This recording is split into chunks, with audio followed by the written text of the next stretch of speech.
இவரா நம்ம பீச்சுக்கு கூட்டிட்டு வந்திருக்காரு? நம்பவே முடியலையே. ஒரு தடவை கிளி பார்த்துக்கலாம். வலிக்குது.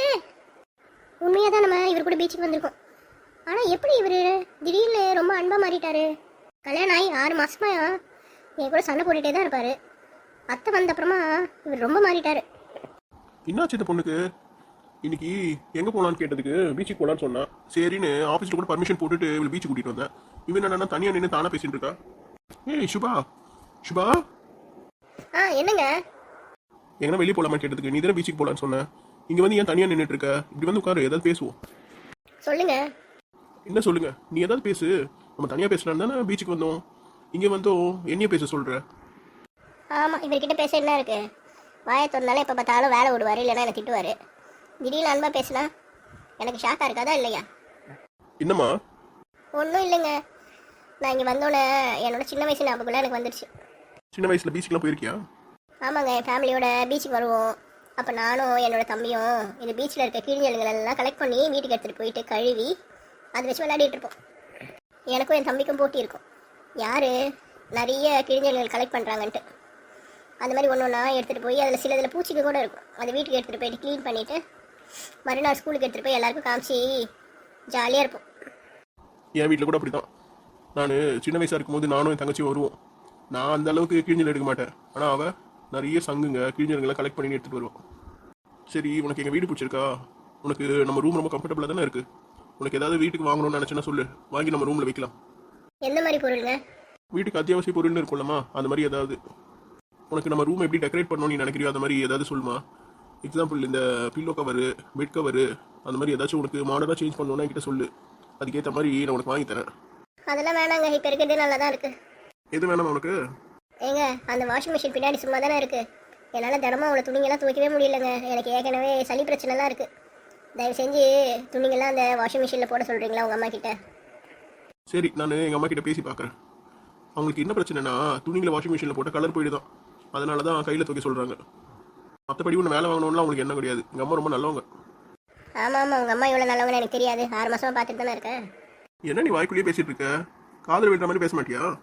நீங்கள் சொல்கிறது எனக்கு புரியுதுங்க. சரி, நீ அடுத்த வாரத்துலேருந்து வாஷிங் மிஷின்லேயே துணியை போடு. கையில் தூக்கிற துணிங்கெல்லாம் நம்ம வீட்டுக்கு வேலைக்கு வராங்கல்ல ராமாயம்மா, அவங்கக்கிட்ட கொடுத்து துவைக்க சொல்லிடலாம். அவங்களுக்கு கொஞ்சம் எக்ஸ்ட்ரா காசு கொடுத்தா துணியை துவச்சி விட்டு போயிடுவாங்க. ரொம்ப நன்றிங்க. சரி, இன்னைக்கு நைட்டுக்கு டின்னருக்கு நம்ம எங்கே போகலாம்? வீட்டில் போய் சாப்பிட்லாங்க. அத்தை சமைச்சு வச்சுருப்பாங்க. நம்ம வெளியில் சாப்பிட்டோன்னு தெரிஞ்சிச்சுன்னா அவங்க சத்தம் போட போகிறாங்க. இல்லைம்மா, நான் வரும்போதே அம்மா கிட்ட சொல்லிட்டு தான் வந்தேன். நைட் எங்களுக்கு சமைக்காதீங்க, நாங்கள் வெளியே சாப்பிட்றோன்ட்டு. உனக்கு எந்த ரெஸ்டாரண்ட் பிடிக்கும், என்ன ஃபுட்டு பிடிக்கும்னு எனக்கு தெரிஞ்சிச்சுன்னா நான் உனக்கு அதுக்கேற்ற மாதிரி ஏதாவது ஒரு ரெஸ்டாரண்ட் கூட்டிகிட்டு போகல. ஏமா ஷாக்காகவே உட்காந்துட்டு இருக்க? இல்லைங்க, இதுக்கு முன்னாடி நீங்கள் இந்த மாதிரிலாம் அன்பாய் கூட பேசினது இல்லைல்ல, அதான் எனக்கு கொஞ்சம் பயமாக இருக்குது. நான் கல்யாணம் ஆனதுலேருந்து ஒரு மாதிரி டிப்ரெஷனில் இருந்தேன். அதனால தான் உங்ககிட்ட ரொம்ப கடுமையாக நடந்துக்கிட்டேன். நான் இவ்வளோ நாள் உங்ககிட்ட கடுமையாக நடந்துக்கிறதுக்கு என்ன மன்னிச்சிடுமா. ரொம்ப சாரிம்மா. அத்தை ஊர்லேருந்து வந்து எனக்கு புத்திமதி சொன்னோன்னு தான் என் மண்டையில் கொஞ்சம் உரைச்சிது. தேவையில்லாமல் நான் எதுக்கு ஒன்று போய் குடும்பப்படுத்தணும். அவங்க ஒரு விஷயமா சொல்ல தான் நான் எவ்வளோ மோசமானவனா அவங்ககிட்ட நடந்துக்கிட்டேன்னு எனக்கே புரிஞ்சிச்சு. இனிமேல் நான் அந்த தப்பெல்லாம் செய்ய மாட்டேன். அதே மாதிரி நானும் சின்னதுலேருந்து ஒழுங்காக தான் இருந்தேன். கல்யாண நேரத்துக்கு ஒரு 2 வருஷத்துக்கு முன்னாடி வரைக்கும் ஒரு மாதிரி டிப்ரெஷனில் இருந்தேன்.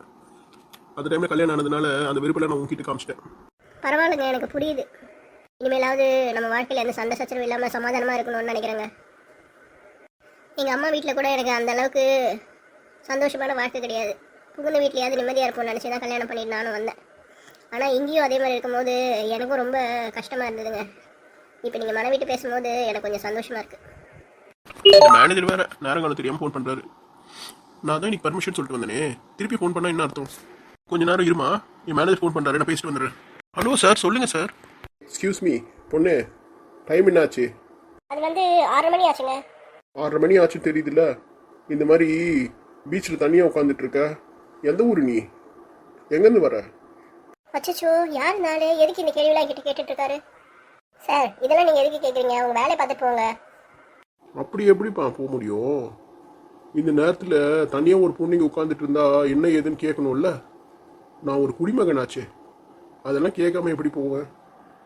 அங்கே பார்த்தீங்களா, அது என்னோட வீட்டுக்காரர். நான் அவர் கூட தான் வந்திருக்கேன். முதல்ல எங்கேருந்து போங்க, அவர் ரொம்ப கோவக்காரர். நீங்கள் இந்த மாதிரி என் கூட பேசுறதை பார்த்தா ஏதாவது பிரச்சனை ஆகிடும். யாரு அந்த சொங்கி பையனா? அவன் தான் உன் வீட்டுக்காரனா? கூப்பிடு, அவங்க கூட பேசி பார்ப்போம். ஐயோ, நீ ஓவரா போயிட்டு இருக்கையா? தேவையில்லாம என்கிட்ட பிரச்சனை பண்ணாத. என்ன யோகியூன்லாம் பேசுகிற? சும்மா நான் உங்ககிட்ட பேச வந்ததுனுக்காக யாரோ ஒரு ஆள் வீட்டுக்காரன்னு சொல்றியா? என்னம்மா ஆளு நீ? நான் மரியாதையாக சொல்கிறேன், நீங்கள் வந்து போயிடுங்க. நானே ரொம்ப மாதம் கழிச்சு எங்கள் வீட்டுக்காரர் கூட வெளியே வந்திருக்கேன். இங்கே எதுவும் கலவரம் பண்ணாதீங்க, போங்க. போலன்னா என்னம்மா பண்ணுவேன்? போலீஸை கூப்பிடுவேன். போலீஸை கூப்பிடுவியா? கூப்பிடு கூப்பிடு. போலீஸ் போலீஸ் இங்க வாங்க, இவனை அரெஸ்ட் பண்ணுங்க, இவன் என் கையை பிடிச்சி இழுத்தான்னு சொல்லுவியா? ஏய், உனக்கு அவ்வளோதானே மரியாதை? இரு, எங்கள் வீட்டுக்காரர் கூப்பிட்றேன். அட வாமா, தனியா போய் ஏதாவது பேசிட்டு இருக்கலாம். ஏய், கையை விடுடா. என்னங்க என்னங்க வருண், இங்கே பாருங்க, ஒருத்தன் கையை பிடிச்சி இழுத்துட்டு இருக்கான். யாரா நீ? 5 நிமிஷம் ஃபோன் பேசிட்டு வரதுக்குள்ள என் மிஸ்ஸஸ் கிட்ட பிரச்சனை பண்ற? ஏய், இது உன்னோட மிஸ்ஸஸா? பார்க்க நல்லா இருக்கு.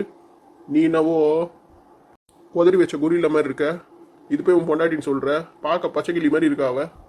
டேய், மரியாதையா பேசு. இப்படிதான் புதிய இடத்துல பேசுவியா? எங்கதுல நீங்களாம் வரீங்க? டேய், என் கையை முதல்ல விட்டுறா. எங்கதுல வர நீ? இந்த மாதிரி ஃபேமிலியா இருக்கவங்கள இப்படிதான் விளையாட்டு பண்ணுவியா? இன்னும் கொஞ்ச நேரம் இங்க இருந்த போலீஸுக்கு ஃபோன் பண்ணிடுவேன்.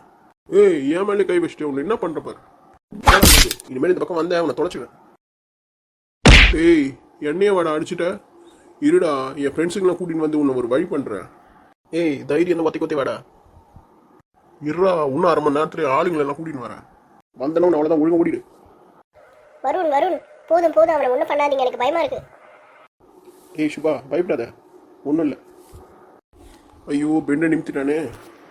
வருண், எனக்காக நீங்கள் யார் கூடயும் சண்டை போடாதீங்க. எனக்கு ரொம்ப கஷ்டமா இருக்கு. நம்ம உடனடியாக இங்கேருந்து கிளம்பி வீட்டுக்கு போயிடலாம். ஏன், உனக்கு அவனை பார்த்தா பயமா இருக்கா? அப்படிலாம் ஒன்றும் இல்லை, நம்ம இங்கேருந்து போகலாம். எதுக்கு தேவையில்லாத பிரச்சனை? சரி சரி, வீட்டுக்கு போவேனா? ரெஸ்டாரண்ட் போய் ஏதாவது சாப்பிட்டுட்டு அதுக்கப்புறம் வீட்டுக்கு போகலாம். வா. கண்ணில் எப்பவுமே தண்ணியை ஸ்டாக் வச்சுட்டு இருப்பியா? ஏன் இதுக்கு எத்தாலும் அழுதுட்டு இருக்க? கொஞ்சமாவது சந்தோஷமா இரு. அதுக்காக தான் நம்ம வெளியே வந்தோம். வா போலாம்.